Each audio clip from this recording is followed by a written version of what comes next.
अरे నువ్వు ఆగరా మన సార్ శేఖర్ సార్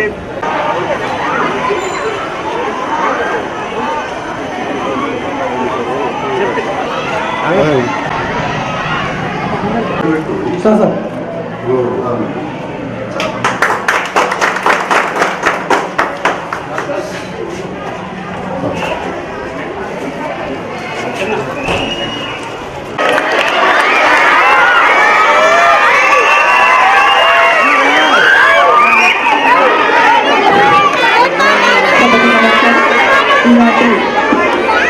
మన పాఠశాలకు చేసిన ముఖ్య అతిథులు గౌరవనీయులు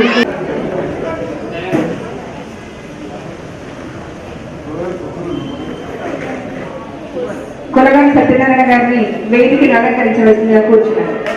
ఇంకా కౌన్సిలర్ తెలంగాణ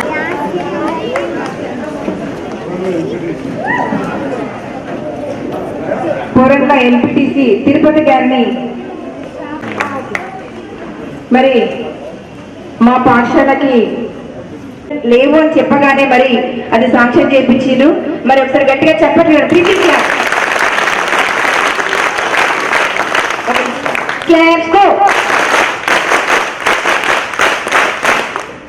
మరి మా చూసుకొని ఒక మాట్లాడవలసిందిగా కూర్చున్నాను. మున్సిపల్ చైర్మన్ గారిని మాట్లాడవలసిందిగా కూర్చున్నాను. ప్రైమరీ హై స్కూల్ వారు, పేరెంట్స్, పాత్రికేయ మిత్రులు, వివిధ హోదాల్లోని విద్యార్థి నాయకులు, పట్టణ ప్రముఖులకు హృదయపూర్వక నమస్కారాలు తెలియజేస్తున్నా. జగిత్యాల మన మండలం దగ్గర ఉన్న హై పిల్లలకు బాత్రూమ్ నుంచి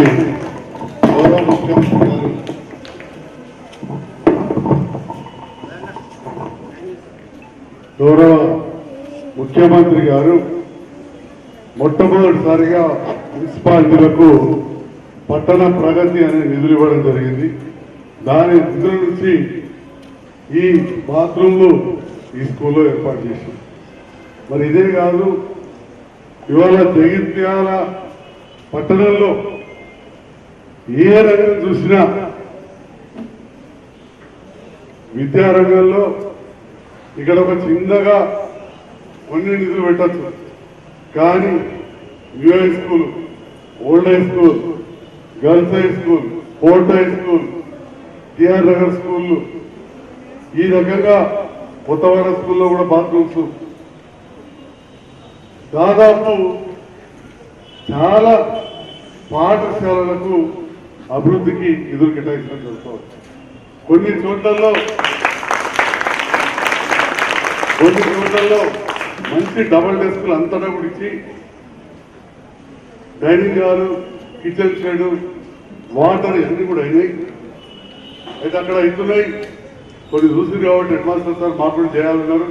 తప్పకుండా ఇక్కడ కూడా చేస్తామని చెప్పి సందర్భంగా తెలియజేస్తాం. కానీ మన మాతృభాష మర్చిపోకుండా, ఉదాహరణకు చక్కగా రంగా వాళ్ళ ఇంటికి వాసు వచ్చాడు. వాసు విజిటెడ్ రంగాస్ హౌస్ అంటే పక్కనే, అంటే సామాన్య కుటుంబాల నుంచి వచ్చిన పిల్లలు కూడా చాలా తొందరగా అర్థం చేసుకునే విధంగా, కొన్ని రోజులు తెలుగు మీడియం చదివిన తర్వాత ఇంగ్లీష్ మీడియంకి వచ్చినా కానీ తొందరగా అర్థమయ్యే విధంగా చెప్పడం. దానివల్ల మా టీచర్లకు కూడా కొద్దిగా ప్రెషర్ తక్కువ, ఒకటే దగ్గర ఇద్దరు మీడియం కూర్చొని కూడా చెప్పే అవకాశం వస్తుంది. నేను కూడా మీలాగనే పక్కా సర్కార్ బల్లే వీక్లీ బజార్ స్కూల్లో, న్యూఐ స్కూల్లో చదివినా అప్పుడు అంతా తెలుగు మీడియం. మేము ఇంటర్మీడియట్కి వచ్చేవారు మా టీచర్స్ కూడా వినాలి. నేను ఇంటర్మీడియట్కి వచ్చిన first English medium intermediate batch. అప్పుడు 1978లో జాయిన్ అయ్యాను. తెలుగు మీడియంలోకి వస్తుంది, ఇంగ్లీష్ వస్తే అర్థం కాకపో 10 ఏళ్ళు అదే చదువుతుంది, చాలా ఇబ్బందిగా ఉండేది. ఆ తర్వాత మెడిసిన్ చేయడాక అక్కడ కొద్దిగా ఇబ్బంది. కానీ ఇవాళ మన ముఖ్యమంత్రి గారు మన మాతృభాషను మర్చిపోకుండా చూసుకుంటూ ఇగో ఇంగ్లీష్ మీడియంలో మంచి విద్యా బోధనిచ్చి, మీ అందరికి 2 జతల స్కూల్ డ్రెస్లు ఇచ్చి, మధ్యాహ్నం మంచి సన్నజాతులు భోజనం పెట్టించి, ఇవన్నీ కూడా చేసి మంచి చదువుపిస్తుంది. కాబట్టి ఇలా సంఖ్య పెరిగింది. కొందరు మాట్లాడుతుంటారు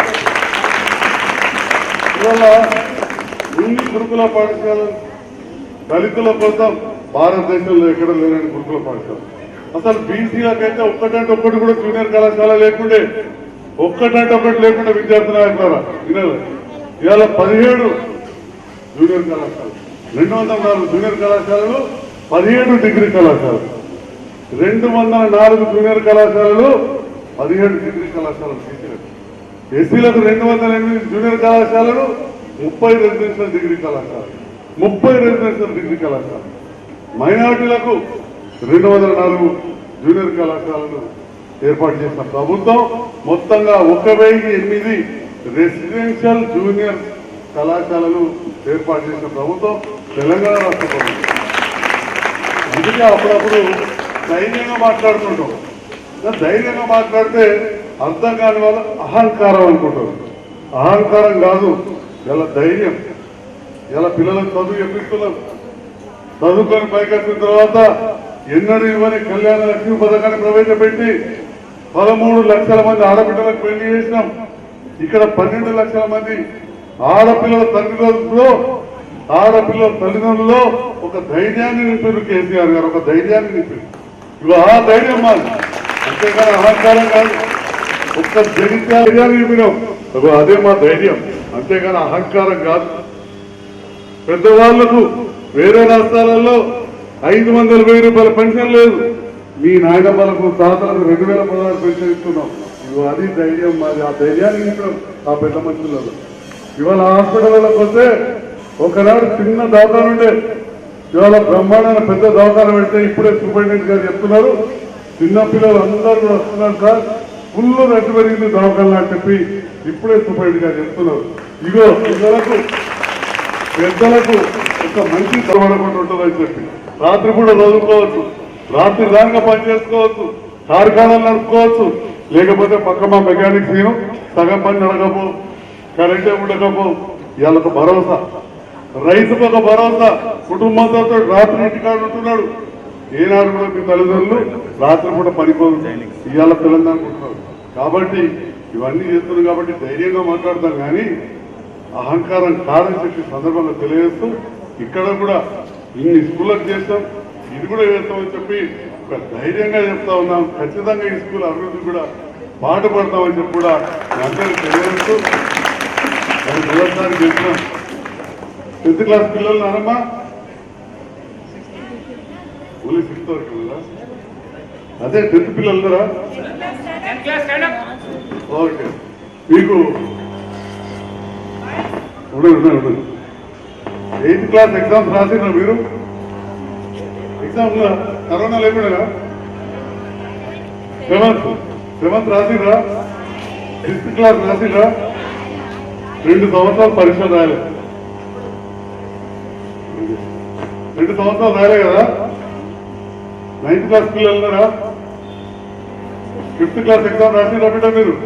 రాయలే అంటే 2 సంవత్సరాలు స్కూల్ బంద్ ఉండే. అటువంటి కరోనా కష్టకాలంలోకి వెళ్ళి బయటపడ్డారు. కూర్చోబెట్టాం ప్లీజ్. అలాంటి కష్టకాలంలోకి వెళ్ళి బయటపడి 2 సంవత్సరాలు స్కూల్ బంద్ ఉన్న తర్వాత గౌరవ ముఖ్యమంత్రి గారు ఒక గొప్ప నిర్ణయం తీసుకొని 24 లక్షల మంది పిల్లలు 9,600 స్కూళ్ళలో చదువుతున్నారు. దాని నుండి 3,600 స్కూళ్లు ప్రత్యేకంగా తీసుకొని ఆ 3,600 స్కూళ్ళలో ఎలాంటి పక్షపాతం లేకుండా యూడైస్ అని ఏదైతే మీదే ఉంటుందో దానికి అనుగుణంగా 30% స్కూళ్ళలో 65% మంది విద్యార్థులు చదివే స్కూళ్లను మొట్టమొదటి టేకప్ చేసి స్కూళ్ళ నిర్మాణం చేస్తున్నామని చెప్తున్నారు. అంతేగాని పక్షపాతం కాదు, ఆ రకంగా చేస్తా ఉన్నాం. రాయికల్లో హై స్కూల్ బ్రహ్మాండంగా ఇనాగ్రేషన్ చేసేసుకున్నాం. అదేవిధంగా జమా మస్జిద్ దగ్గర ఉర్దూ మీడియం స్కూల్ ఇనాగ్రేషన్ చేసుకున్నాం. అతి త్వరలోనే ఇంకా కొన్ని స్కూళ్ళు కూడా రెడీగా ఉన్నాయి, అవన్నీ కూడా చేసుకుంటాం. ఈ ధైర్యంతో మాట్లాడుతున్నాం. ఇటు సంక్షేమం అటు అభివృద్ధి రెండు కూడా సమానంగా డెవలప్ చేస్తున్నాం, కానీ అహంకారంతో కాదని చెప్పి ఈ సందర్భంగా తెలియజేస్తూ ధైర్యంగా ముందు పోయి ఇంకా పనిచేస్తాం. ప్రజల ఆశీస్సులు పొందుతాం. ఇలా విద్యా వ్యవస్థలో మా టీచర్స్ ఉన్నారు. మొన్నటి వరకు అడిషనల్ కలెక్టర్ మకరంద గారి ఇద్దరు తల్లిదండ్రులు కూడా టీచర్స్. వారు ఇచ్చిన డేటా ప్రకారం సెకండరీ స్కూల్స్ ఇవాళ ఇక్కడ ఈ స్కూల్లో 20 మందికి ఒక టీచర్ ఉంటే ఓవరాల్ రాష్ట్రం చూస్తే 10 మందికి ఒక టీచర్ అని చెప్పి సందర్భంగా తెలియజేస్తున్నాం. భారతదేశంలో ఎక్కడ కూడా లేదు. 20 మంది పిల్లలు 10 మంది టీచర్లు అంటే 7 ఒకసారి ఉన్న స్కూల్ కూడా ఉన్నారు. అంటే ఇంతమంది అధ్యాపకులు కూడా ఇచ్చాం. ఇంకా కూడా ఇప్పుడు మళ్ళీ రిక్రూట్మెంట్ చేస్తున్నాం. 6,000 మంది టీచర్స్ మిగతా కూడా చేస్తాం. ఎక్కడ కూడా సంఖ్య తగ్గలేదు. కొన్నిసార్లు చెప్తా ఉంటారు ప్రభుత్వ పాఠశాలలో సంఖ్య తగ్గింది. ఈ అర్థం కాదు మనం ఏం చెప్తాం. ఇలా సంఖ్య తగ్గకపోగా 6 లక్షల మంది బీద బడుగు బలహీన వర్గాల పిల్లలు గురుకుల పాఠశాలలో ప్రభుత్వం దేశంలో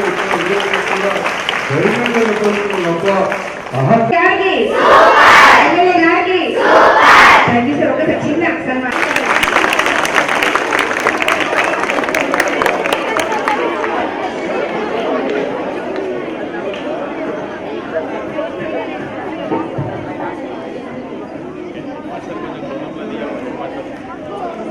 అన్నా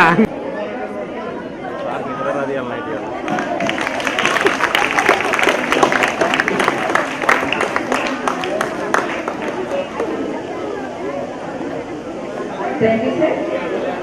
మరి మేము కిందగానే మా పాఠశాలకు వచ్చేసి మీ